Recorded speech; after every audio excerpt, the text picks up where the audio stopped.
દાહોદમાં સામૂહિક આરોગ્ય કેન્દ્ર દુધિયા ખાતે રક્તદાન કેમ્પનો કાર્યક્રમ યોજાયો. દાહોદ જિલ્લા પંચાયત આરોગ્ય વિભાગ, ઝાયડસ મેડિકલ કોલેજ અને હોસ્પિટલની મોબાઈલ બ્લડ ડોનેશન વાન તથા સામૂહિક આરોગ્ય કેન્દ્ર દુધિયાના સહયોગ થકી ગ્રામ્ય કક્ષાએ રક્તદાન કેમ્પનું આયોજન કરવામાં આવ્યું. આ કેમ્પનો મુખ્ય ઉદ્દેશ અતિ જોખમી સગર્ભા માતા, ગંભીર બીમારી ધરાવતા નવજાત શિશુ અને અન્ય જરૂરિયાતમંદને તાત્કાલિક અને સમયસર રક્ત પૂરું પાડી શકાય તે હેતુથી મુખ્ય જિલ્લા આરોગ્ય અધિકારી શ્રી તથા તાલુકા હેલ્થ ઓફિસર શ્રી દ્વારા કેમ્પનું આયોજન કરવામાં આવ્યું.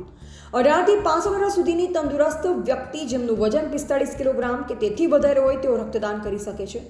18 થી 65 વર્ષની તંદુરસ્ત વ્યક્તિ દર 90 દિવસના અંતરે રક્તદાન કરી શકે છે. આવો આપણે સૌ સાથે મળી રક્તદાનની આ પ્રવૃત્તિને વેગવંતી બનાવવા પૂરતા પ્રયત્ન કરી રક્તદાન કરી અન્યને મદદ કરવાની આનંદની લાગણી અનુભવીએ. આ બ્લડ ડોનેશન કેમ્પમાં 25 થી વધુ બ્લડ યુનિટનું કલેક્શન કરવામાં આવ્યું, જેમાં taluka health officer Shri doctor CM Machhar દ્વારા પણ બ્લડ ડોનેશન કરવામાં આવ્યું. રિપોર્ટર રમેશ દહમા, દાહોદ જિલ્લા બ્યુરો ચીફ.